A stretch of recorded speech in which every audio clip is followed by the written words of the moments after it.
Class 10 का mathematics study करेंगे, जिसमें पहले बच्चों ये चैप्टर 4 होगा द्विघात समीकरण। मेरे बच्चों आज का ये क्लास आपके लिए कंसेप्ट का क्लास होगा, बेसिक का क्लास है और ये थ्योरी का क्लास होगा।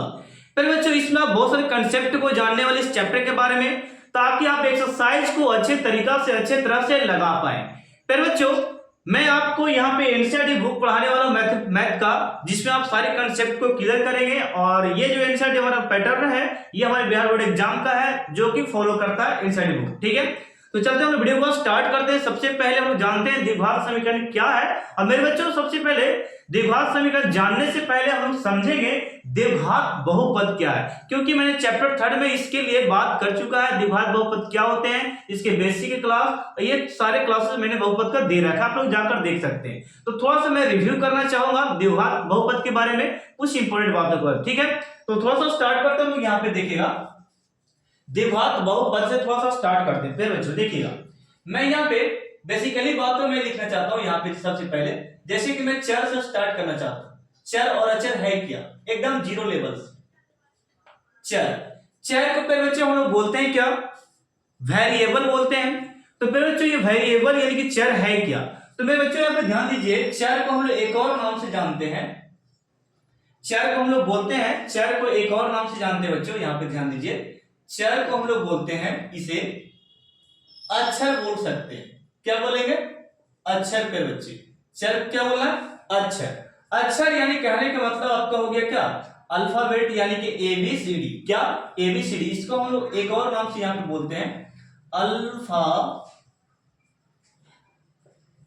ये अक्षर हम लोग पढ़ने वाले, अल्फाबेट पढ़ने वाले, यानी कि ए बी सी डी। मैं पूरे बेसिक से आपको यहाँ पे लेकर चलता हूँ। जैसे पे बच्चे यहाँ पे ए हो गया, आपका क्या हो गया, यहाँ पे A comma B C D E dot dot dot, इस प्रकार जेड तक। ओके, तो ये जो आपके अक्षर हैं यानी कि अल्फाबेट्स हैं, इसे हम लोग एक और नाम से जानते हैं, चर के नाम से जानते हैं, जिसे हम लोग इंग्लिश में कहते हैं क्या, वेरिएबल। वेरिएबल। ओके, तो आप लोग इससे क्या जान गए, चर इसे कहते हैं। बच्चों इस अक्षर को, इस अल्फाबेट को क्या बोलते हैं, हम लोग क्या बोलते हैं, चर कहते हैं। मेरे बच्चों इससे रिलेशन क्या है द्विघात समीकरण से, वो भी मैं आपको यहाँ पे क्लियर करने वाला हूँ। बशर्ते कि आप यहाँ पे टॉपिक वाइज यहाँ पे पढ़ते चले। ठीक है, नेक्स्ट आपका टॉपिक आपको यहाँ पे होने वाला है अचर।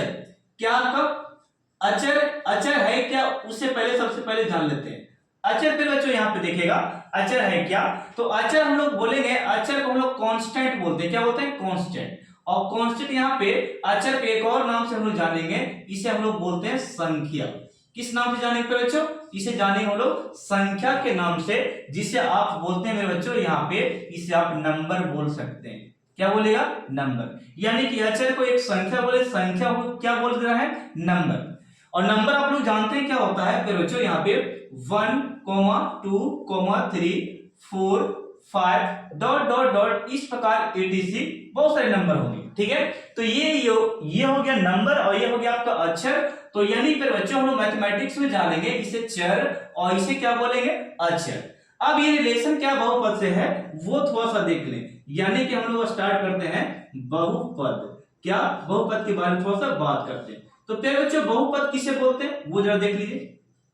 बहुपद, तो बहुपद को हम लोग बोलते हैं पॉलिनोमियल्स। क्या बोलते हैं, पॉलिनोमियल्स, नोमियल्स। फिर बच्चों आपको बेसिक में क्लियर कर देना चाहता हूं, तब जाके आप अच्छे अच्छे क्वेश्चन कर पाए। ठीक है, तो यहाँ पे देखिएगा बहुपद हम उसे बोलते हैं फिर बच्चों वैसा व्यंजक जिसमें चरों का घात धनात्मक होता है, उसे बहुपद कहते हैं। आप लोग डिफिनेशन लिख सकते हैं। ठीक है, तो मैंने क्या बोला, यानी कि चरों का घात क्या होना चाहिए, धनात्मक। चरों का घात पे बच्चे, चरों का घात क्या बोलेंगे, धनात्मक होना चाहिए, यानी पॉजिटिव होना चाहिए। क्या होना चाहिए, पॉजिटिव। चरों का घात धनात्मक होना चाहिए, उसे ही हम लोग क्या बोलेंगे, यानी कि उस व्यंजक को हम लोग बोलेंगे बहुपद। फिर बच्चे इसको समझने से पहले मैं और डिटेल्स में कुछ यहाँ पे लेना चाहता हूं, जरा देखिएगा बहुपद से। यहाँ पे जरा देखिए, यहाँ पे सबसे पहले हम लोग समझ लेते हैं इसके बारे में, घात के बारे में। किसके बारे में, घात, जिसे इंग्लिश में हम लोग बोलते हैं पावर। क्या बोलते हैं, पावर। पे बच्चे इसे इंग्लिश में हम लोग पावर कहते हैं। अब ये है क्या पावर, उसको जरा समझ लेते हैं, पावर है क्या। घात। तो देखिए मैंने यहाँ पे एक इस रूप में कुछ लिखता हूं, देखिए जैसे कि मैंने लिखा x और ये पावर कुछ ऊपर मैंने इस प्रकार लिख दिया, ठीक है, मान लीजिए कि 2 दी। तो अब यहाँ पे स्टार्ट करते हैं थोड़ा सा कि नीचे वाला को हम लोग बोलते हैं आधार, यानी कि नीचे वाले पे बच्चे यहाँ पे नीचे वाले को बोलते हैं हम लोग आधार कहते हैं, जिसे इंग्लिश में इसे बेस कहा जाता है। क्या कहते हैं? बेस। और मेरे बच्चों ऊपर वाले को हम लोग एक और नाम से जानते हैं, इसे हम लोग घात बोलते हैं। क्या बोलते हैं? घात। अब इसी को आप बोल सकते हैं क्या? इसी को आप बोल सकते हैं पावर। क्या बोलिएगा? पावर। तो ये हो गया ऊपर वाले को घात यानी कि पावर कहते हैं। और ये पूरे रूप के मेरे बच्चों, ये पूरे रूप को हम लोग बोलते हैं एक्सपोनेंट यानी कि घातांक। क्या बोलते हैं? घातांक कहते हैं। तो ये बात आप लोग जान गए, यानी कि आधार और घात के रूप को, सरलतम रूप को हम लोग घातांक कहते हैं, और ऊपर वाले को घात कहते हैं और नीचे वाले को आधार कहते हैं। तो इसका रिलेशन इससे क्या है? बहुपद से, वो भी तो जरा समझ लीजिए। तो प्यारे बच्चों इसके बिना ये नहीं है, बोल सकते बहुपद नहीं है। जैसे कि मुझे बहुपद का व्यंजक लिखना है ना, जैसे कि यहां पर देख लीजिए, मैं लिखता हूं x square minus 2x plus 1। ये मैंने कुछ बहुपद यानी कि व्यंजक लिए प्यारे बच्चे, ये व्यंजक लिया, और ये व्यंजक लिखने के लिए ये रूप हमको लिखना पड़ा। और भी रूप यहाँ पे होंगे, y पे पावर होगा, x पे पावर होगा, t पे पावर होगा, कुछ ना कुछ पावर होगा। तो यानी घात का रूप हम लोग यहाँ पे लाए। तो x पे घात कितना है? 2, और x पे घात कितना है यहाँ पे? 1। और किसी भी नंबर पे घात क्या रहता है? 0। कोई भी नंबर हो, सब पे घात क्या रहता है? 0। तो यहाँ पे पावर 0 हो गया, यहाँ पे क्या हो गया? घात 1। तो यानी कि यहाँ पे घात देखे तो प्लस में है, ये भी प्लस में है और ये भी प्लस में। और यानी कि चरों का घात, मैंने क्या लिखा? चरों का घात धनात्मक हो यानी प्लस में हो, तब इसे जाकर हम लोग बोलेंगे ये क्या है? बहुपद। एक और एग्जांपल मैं लेता हूं, जैसे कि मैं आपसे पूछ लेता हूं, मैंने दिया 2y 6y और माइनस 6 दिया, इस प्रकार 8 मैंने दिया। तो बताइए चर को पहले देखना, तो चर क्या कहते हैं? अक्षर वालों को चर कहते हैं। तो इसमें क्या है? ये प्लस है, ये भी क्या है? प्लस 1 है छिपा हुआ। तो ये चर का घात यदि धनात्मक होगा तो मेरे बच्चों इसे हम लोग बोलेंगे, इसे हम लोग बोलेंगे बहुपद। क्या बोलेंगे? बहुपद। अब बहुपद का व्यापक रूप आप सीख लीजिए, अब एग्जाम्पल समझ चुके हैं। अब यहाँ पे इसका व्यापक रूप बहुपद का क्या होता है? तो यहाँ पे बहुपद का व्यापक क्या बोलेंगे? व्यापक या इसी को हम लोग बोलते हैं सामान्य। क्या बोलते हैं? सामान्य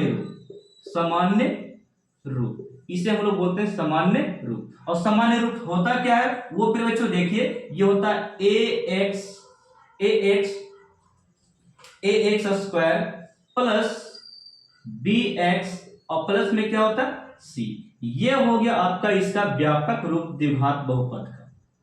ठीक है, ये हो गया द्विघात बहुपद का। क्या हो गया? व्यापक रूप ये हो गया। ये बहुपद का नहीं, ये आपका द्विघात बहुपद का है। किसका है? द्विघात बहुपद का। ये बोर्ड में आपसे पूछा जाएगा कि द्विघात बहुपद का व्यापक रूप क्या होता है, तो द्विघात बहुपद का व्यापक रूप ये वाला होता है।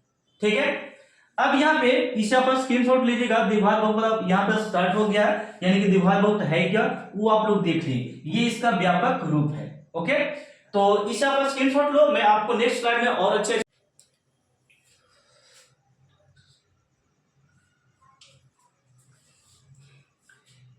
बच्चों। अब हम नेक्स्ट स्लाइड में यहाँ पे आ गए हैं। अब हम लोग यहाँ पे समझेंगे द्विघात समीकरण के बारे में और द्विघात बहुपद के बारे में। देखिएगा, सबसे पहले हम लोग स्टार्ट करते हैं द्विघात बहुपद से। यहाँ पे जरा देखिएगा, मैं यहाँ पे लिखता हूं, एक मिनट थोड़ा सा मार्कर नहीं चल रहा है। यहाँ पे जरा देखिए, ये जो आपका है द्विघात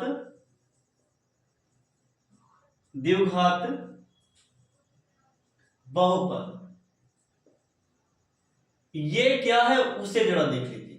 द्विघात बहुपद, फिर बच्चों द्विघात बहुपद को मैंने अभी लिखा था ax स्क्वायर और प्लस bx और प्लस c, जो है ये एक प्रकार का द्विघात बहुपद का व्यापक रूप है। और यूं समझ लीजिए ये द्विघात समीकरण का भी क्या है? व्यापक रूप ही है।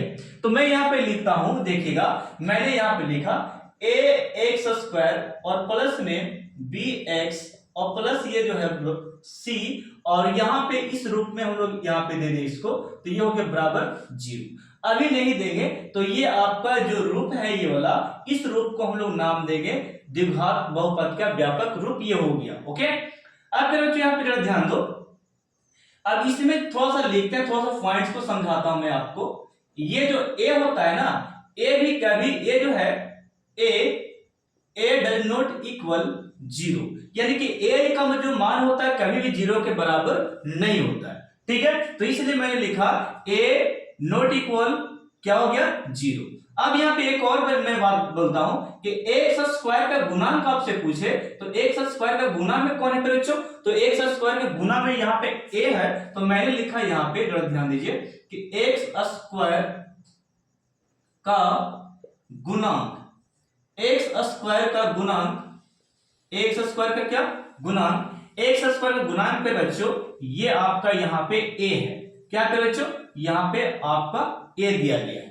फिर मैंने लिखा बी का सॉरी एक्स का गुणांक, किसका, एक्स का गुणांक, एक्स का गुणांक, एक्स का गुणांक यहाँ पे है आपका, एक्स का गुणांक ये आपका है, एक्स का गुणांक यहाँ पे बच्चों एक्स का गुणांक आपका बी दिया है। क्या दिया, बी। और सी जो यहाँ पे है इसे लिखेगा सी एक अचर पद है, सी एक अचर पद है। अचर पद कहने का मतलब अंक है, अचर पद है।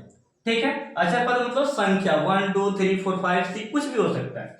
तो ये मैंने लिखा, तो ये था इसके बारे में रिव्यू, इसके बारे में था, तो ये हो गया आपका द्विघात बहुपद। अब मैं आपको समझाता हूं यहाँ पे, इसके एग्जाम्पल पे एक लेकर समझाता हूं जो कि इसको सूचित करने का तरीका है, यानी कि द्विघात बहुपद का। सबसे पहले एक और बात यहाँ पे लिख लीजिएगा, इसका व्यापक रूप, इसका व्यापक, किसका, द्विघात बहुपद का व्यापक रूप, या इसी को फिर बच्चे बोलते हैं सामान्य रूप।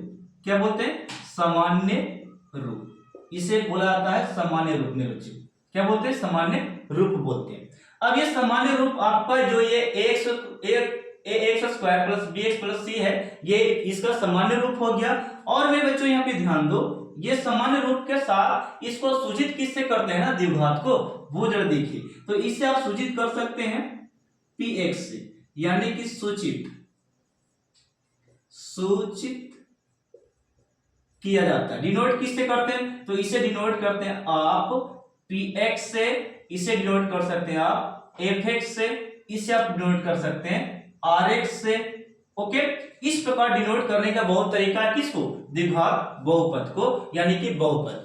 ठीक है, तो ये सूचित किया था, द्विघात बहुपद को सूचित करते हैं। और इसका व्यापक रूप मैं यहां पे लिख देता हूं फिर बच्चे, व्यापक रूप यानी कि क्या हो गया, ए एक्स स्क्वायर और प्लस में बी एक्स और प्लस सी, ये हो गया व्यापक रूप। आप लोग फिर से इसको लिख लेना। ठीक है, अब आगे चलते हैं, हम लोग यहाँ पे एक एग्जाम्पल के जरिए समझते हैं आखिर में द्विघात समीकरण का इससे रिलेशन क्या है। तो मेरे बच्चों यहाँ पे ध्यान दो, मैं यहाँ पे एक एग्जाम्पल लेता हूं, यहाँ पे एक एग्जाम्पल लेते हैं, उदाहरण जैसे भी। ठीक है, एक एग्जाम्पल मैं यहाँ पे लेता हूं, एक एग्जाम्पल जैसे कि मैंने लिखा 2x स्क्वायर माइनस 3x और प्लस वन क्या लिए फिर बच्चों, प्लस 1 लिया।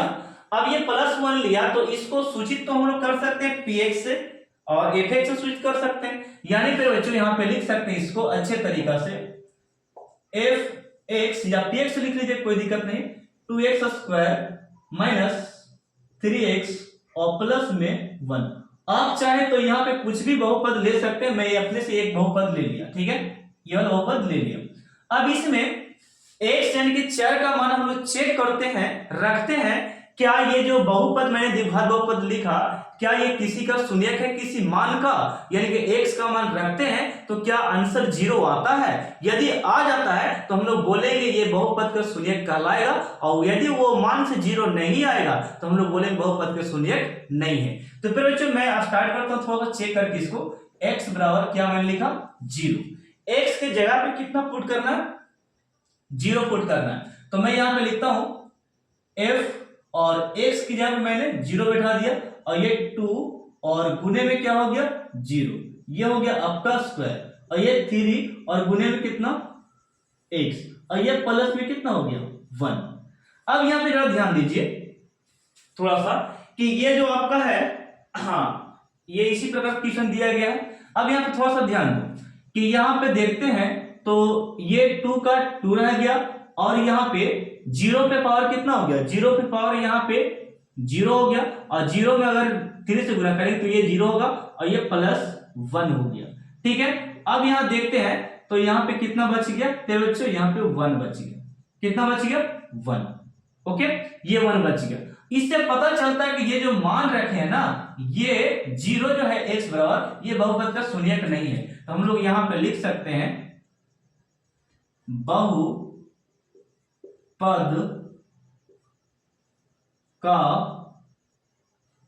का शून्यक नहीं है। कौन, x बराबर 0, ये बहुपद का शून्यक नहीं है। फिर बच्चों यदि आंसर 0 आ जाता यहां पे तो हम लोग बोलते इसको कि हाँ ये बहुपद का शून्यक है। ओके, तो अब यहां पे मैं एक और मान रखकर बताता हूं इसी वाला समीकरण में। फिर से मैं लिखता हूं, फिर क्या मैंने लिखा, फिर लिखा। अब यहां पे मैं लिखता हूं x बराबर मैं बैठाता हूं क्या बच्चों, 1 बैठाता हूं। क्या बैठाता हूं, 1। तो अब यहां पे fx यानी कि वही बहुपद को मैं यहां पे लिख रहा हूं, fx बराबर 2x स्क्वायर माइनस 3x और प्लस में कितना 1, यानी कि इसमें वैल्यू को पुट करने वाले x बराबर 1 इस बार। ठीक है, अभी 0 रखे थे तो हम लोग को आंसर जो 0 नहीं आया, इसलिए इसको हम लोग बोले बहुपद का शून्यक नहीं है। और यदि 0 चला होगा तो बोले बहुपद का शून्यक है। आप लोग चेक कर सकते हैं 1 2 3 4 किसी भी मान को रखकर। ठीक है, यहां पे रखिएगा तो f का f हो गया फिर बच्चों, यहाँ पे 1 रख देते हैं। ठीक ना, और 2 का 2 और x के जगह पे 1 का स्क्वायर हम लोग यहाँ पे कर देते हैं और 3 का 3 और 1 x की जगह पे 1 हो गया और फिर बच्चों यहाँ पे प्लस में 1 हो गया, यानी कि मेरे बच्चों यहाँ पे 2 का 2 और a का स्क्वायर करेंगे तो ये 1 होगा। और मेरे बच्चों यहाँ पे ध्यान दो कि ये 3 का क्या हो गया, 3 में 1 से गुना करेंगे ना तो ये 3 हो जाएगा और यहाँ पे प्लस में क्या बच रहा, 1। मेरे बच्चों यहाँ पे ध्यान दो कि 2 में यदि 1 से गुना किए तो 2 हो गया, ये -3 और ये प्लस में कितना 1 और 2 और 1 जोड़ते हैं तो ये हो गया 3 और माइनस में पहले से 3 है, माइनस से क्या पहले से 3, अब ये हो गया 0, यानी कि यहाँ पे ये वाला मान पुट करने से आंसर क्या हो गया, 0 आ गया। तो हम लोग लिखेंगे लास्ट में एक बात लिखेंगे कि सर जी अतः x बराबर 1 शून्यक है, बहुपद का शून्यक है। क्या किस लिए है, क्योंकि पहले बच्चों x का मान हम लोग 0 बैठाए तो इसलिए ये बहुपद का शून्यक कहला गया 1 और यदि 0 को नहीं आता तो हम लोग बहुपद का शून्यक नहीं बोलते।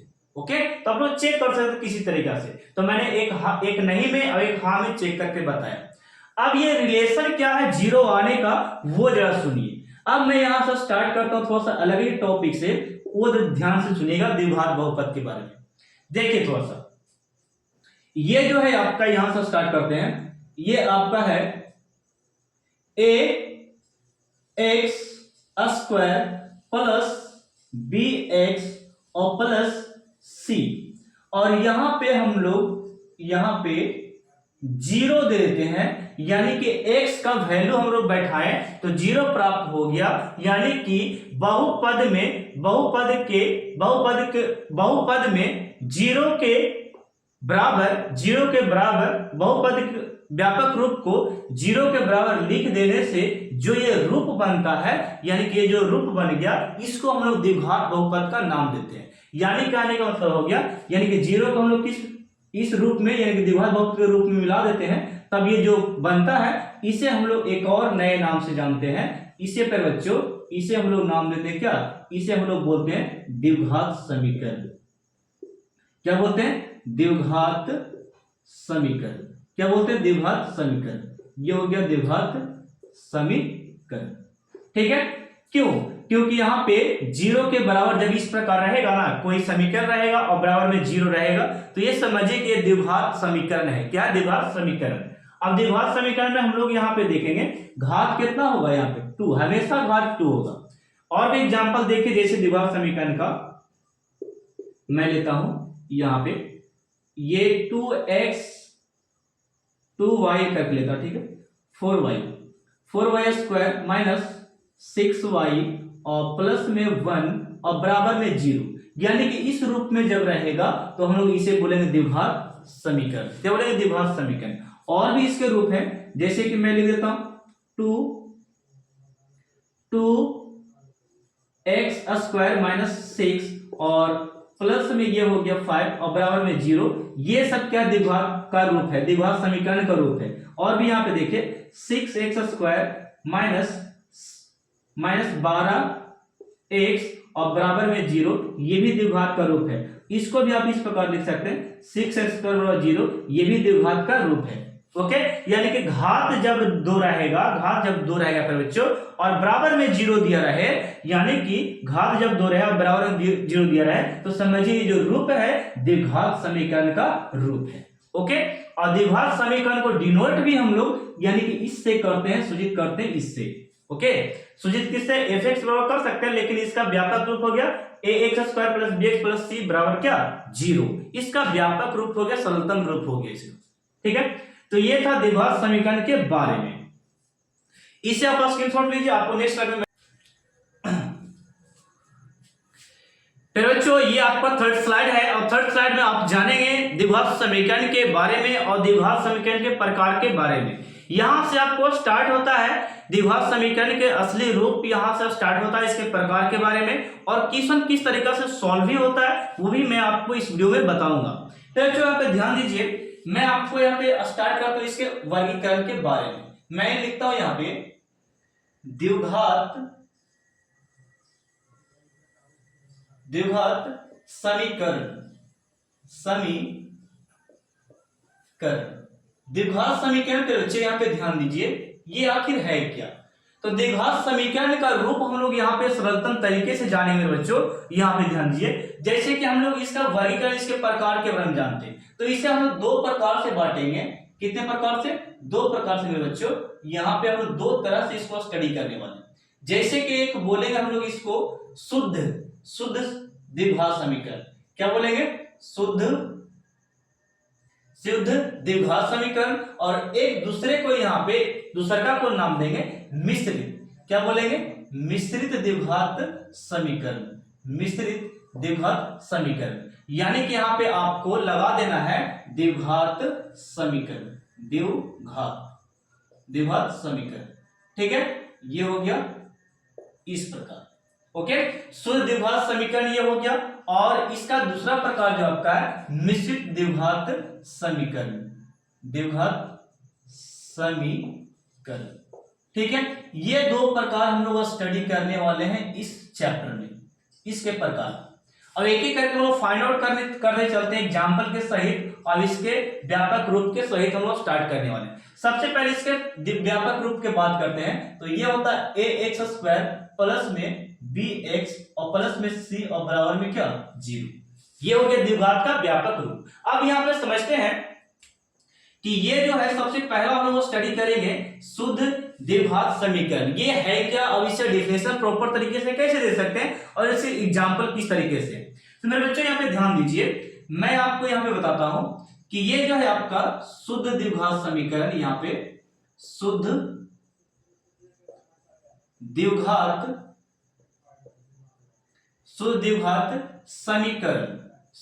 समीकरण। मेरे बच्चों यहाँ पे मैंने लिखा शुद्ध द्विघात समीकरण। ये है क्या? तो मेरे दोस्तों यहाँ पे ध्यान दो, शुद्ध द्विघात समीकरण में क्या होता है कि ये क्या बोलता है कि जिन द्विघात बहुपद में, यानी कि जिस द्विघात बहुपद में अज्ञात राशि वर्ग के रूप में रहता है, तो ऐसे द्विघात समीकरण को शुद्ध द्विघात समीकरण कहा जाता है। मेरे बच्चों मैं फिर से रिपीट करता हूं,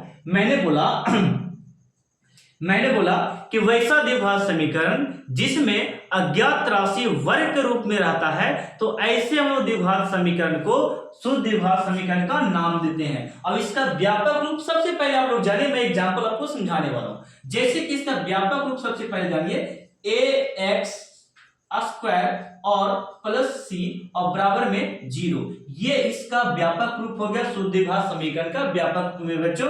और इसका एग्जांपल बहुत ही प्यारा मैं आपको समझाने वाला हूं। जैसे कि यहाँ पे जरा देखिए, मैंने लिया 25x² और प्लस में यहाँ पे बच्चे माइनस में मैं लेता हूं, चाहे प्लस में कुछ भी लीजिए, ठीक है।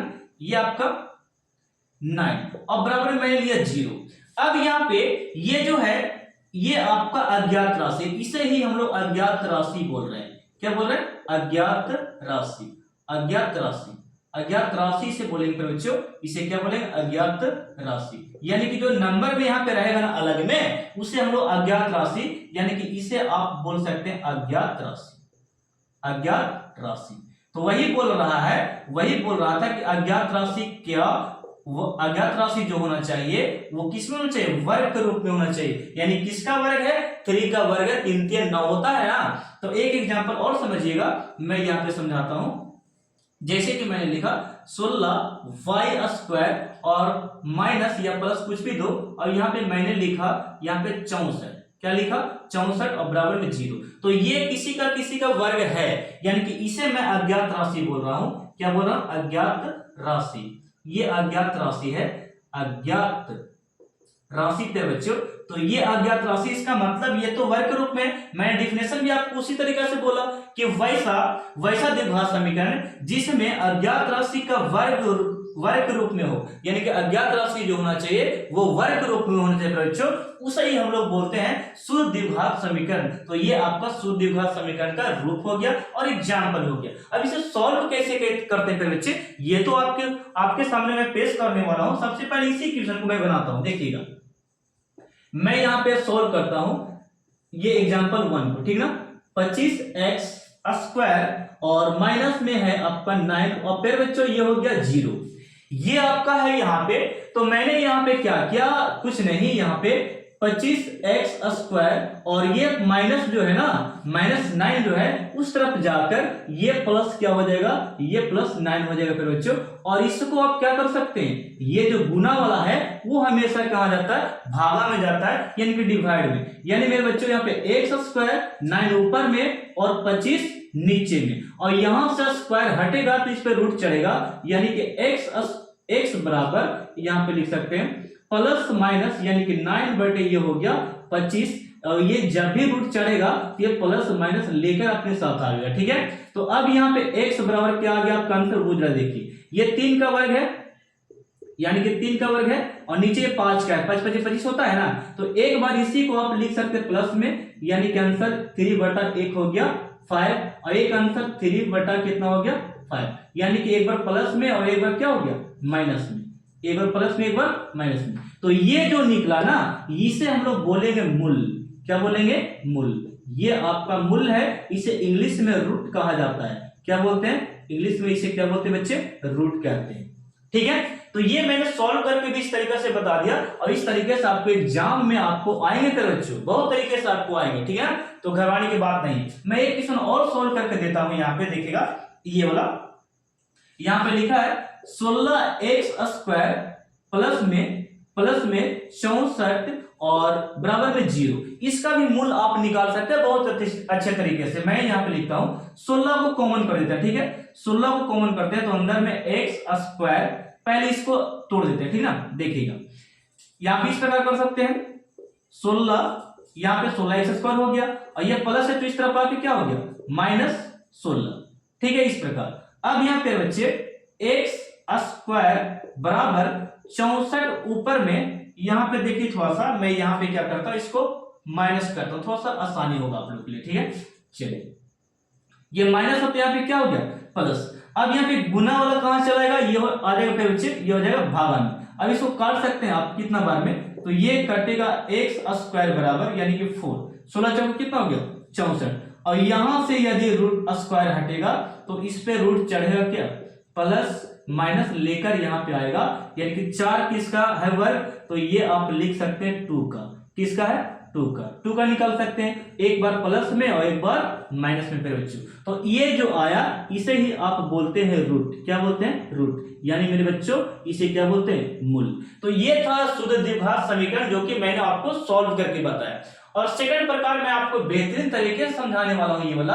तब तक इसका स्क्रीनशॉट लो, मैं अगले स्लाइड में लेकर चलता हूं। तो प्यारे बच्चों अब हम लोग इस लास्ट स्लाइड में करने वाले हैं कुछ कंसेप्ट और कुछ फॉर्मूले के बारे में। तो मैं यहाँ पे सेकंड टाइप आपको बता देता हूं सबसे पहले, उसके बाद हम लोग और क्वेश्चन भी यहाँ पे करेंगे।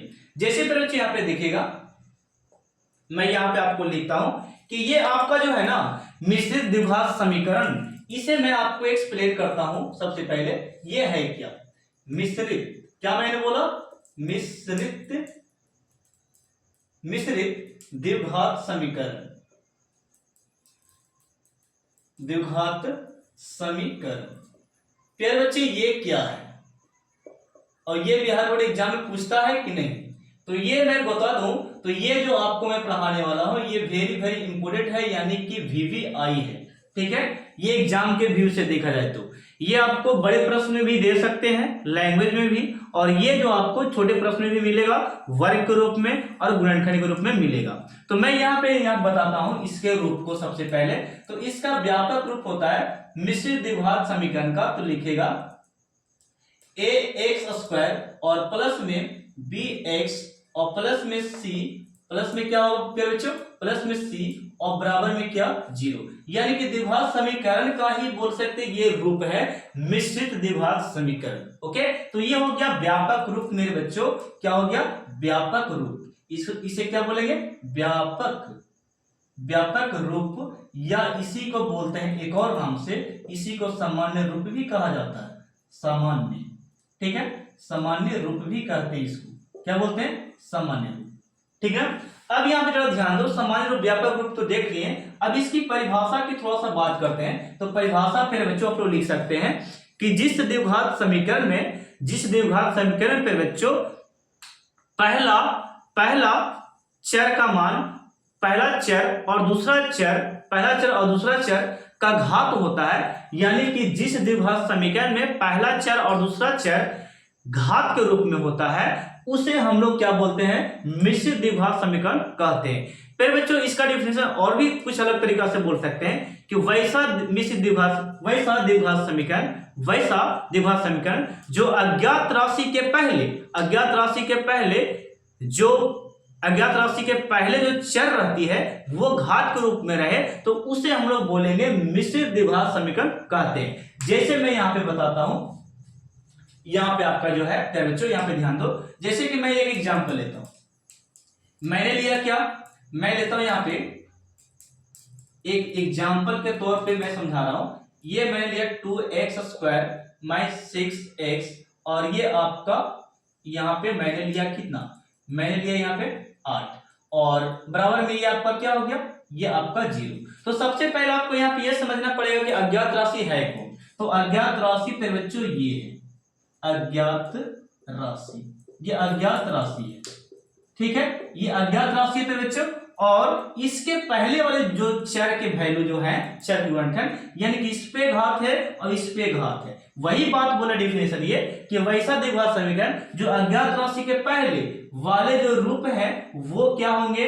घात के रूप में, ये भी घात के रूप में, और ये ही पहला और दूसरा जो होगा घात के रूप में होगा, और ऐसे रूप को हम लोग नाम देते हैं मिश्रित द्विघात समीकरण। ओके, अज्ञात राशि के पहले वाले जो दूसरे वाले जो होंगे ना वो क्या होगा, घात के रूप में होगा। किस रूप में, घात के रूप में। तो ये आपका घात है, घात कितना 2 है, कितना पे बच्चों, ये घात आपका 2 होगा।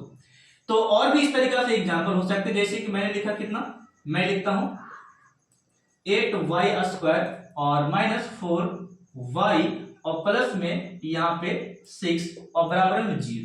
ये तो अज्ञात राशि कौन है, अज्ञात राशि देखिए ये वाला पे बच्चों, ये हो गया आपका अज्ञात राशि, ये अज्ञात राशि में बच्चों। तो ये अज्ञात राशि के पहले देखिए ये भी घात में है और ये भी घात में, पहला दूसरा घात में, तो इसे हम लोग बोलेंगे, ऐसे द्विघात समीकरण को हम लोग बोलेंगे मिश्रित द्विघात समीकरण कहते हैं।